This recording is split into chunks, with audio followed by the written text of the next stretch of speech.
Iran के साथ जंग जारी है। दुनिया में तनाव चरम पर है, लेकिन डोनाल्ड ट्रंप का अंदाज अलग ही कहानी बयां कर रहा है। डांस करते हुए, जीत के दावे करते हुए, खुद को पीस मेकर बताते हुए ट्रंप सवालों के घेरे में है। सवाल उठ रहा है कि ये ट्रंप का आत्मविश्वास है या हकीकत से दूरी। रिपोर्ट दिखाते हैं आपको।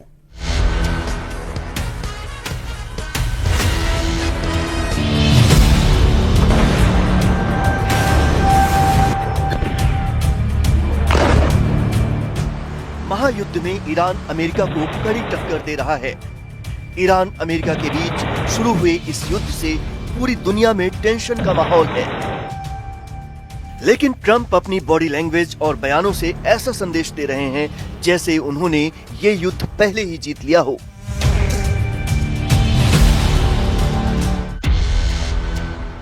ट्रंप की ये तस्वीरें सोशल मीडिया पर वायरल हैं, जिसमें वो एक भाषण के तुरंत बाद डांस करने लगे।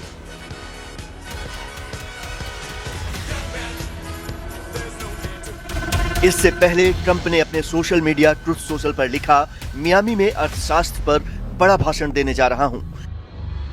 ईरान में हमारा सैन्य अभियान शानदार चल रहा है।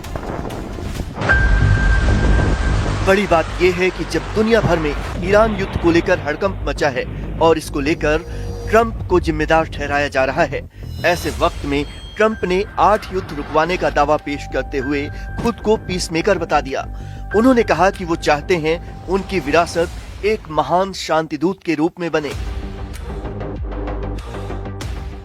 And I mean, I know it doesn't sound right for me to say this, but I'd love my legacy to be made as a great peacemaker, because I really believe I'm a peacemaker. It doesn't seem it right now, but I think I'm a peacemaker.